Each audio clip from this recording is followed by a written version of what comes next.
For today's video, papakita ko po sa inyo kung paano ako mag-steam ng itlog. So, tatlong klaseng itlog po yung gagamitin ko. Yung itlog na sariwa, yung century egg, at saka yung kanyang itlog na maalat. Ang itlog na maalat po dito sa amin ay sariwa. So, hindi ko na nakuhanan yung pagbalat ko, at saka yung pag-crack ko kanina ng itlog na maalat. So, i-scramble po natin lahat itong mga sariwang itlog.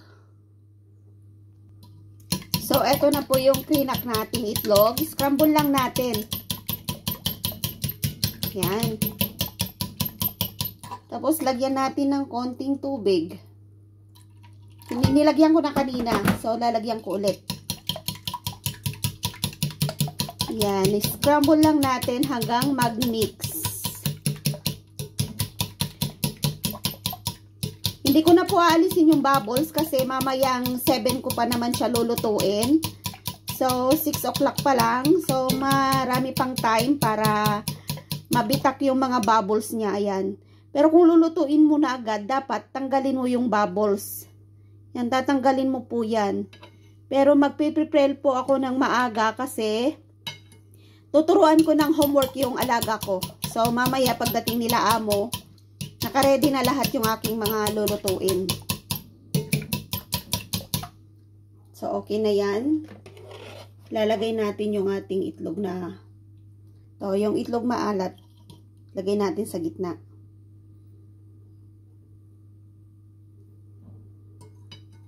Tanggalin ko na nga yung bubbles.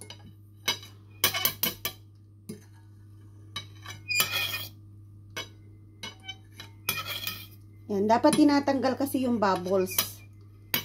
Kung hindi mo tatanggalin yung bubbles, yung ibabaw ng steam egg mo, nagbabubble siya. Pangit. Pangit siya. Hindi siya presentable na tignan.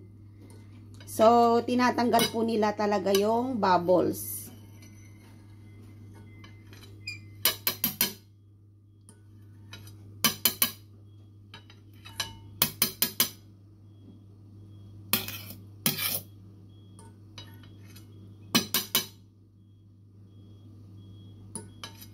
So, ang gagawin ko po dun sa ating century egg ay hahatiin ko. Pwede ba nating hatiin? Ito, hahatiin ko siya.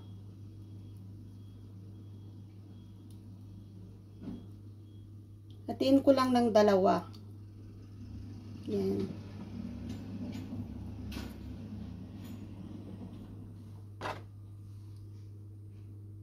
Kasi gusto nila amo yung century egg.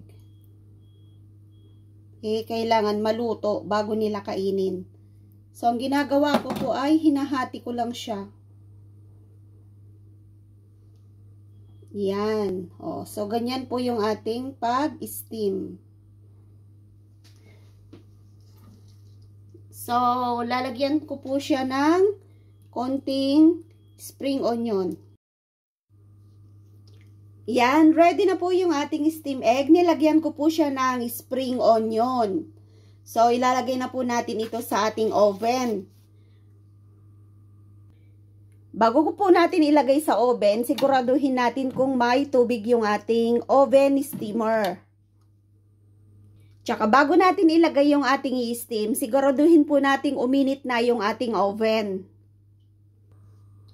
So, ilalagay na po natin yung ating i-steam na itlog. Tatlong klaseng itlog po ito. Itlog na sariwa, itlog na maalat, at saka century egg. So, eto na po yung ating i-steam na itlog. So, isasara na natin yung oven. I-steam lang po natin yan ng 5 minutes. Tapos, ready na po yan. So, i-timer po natin ng 110. Yan, 110. Tapos, i-timer natin ng 5. 5 minutes lang. Ayan, 5 minutes lang po siya. Then, start natin.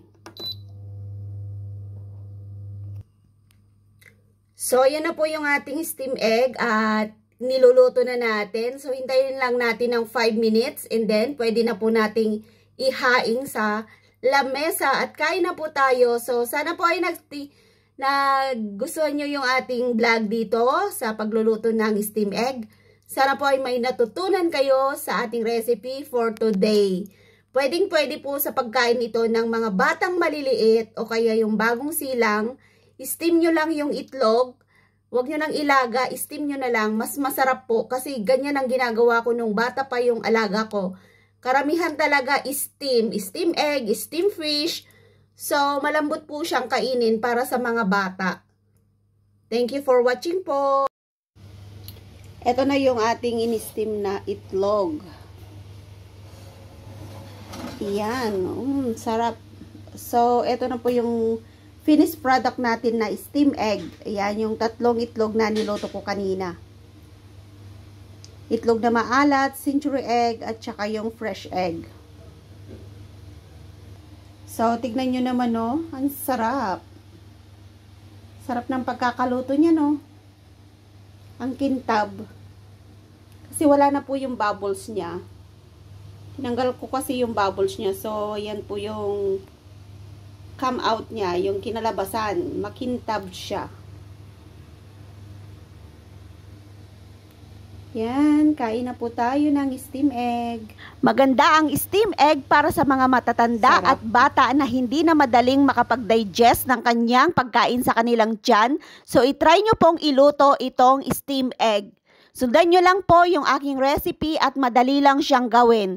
Maraming salamat po sa inyong lahat.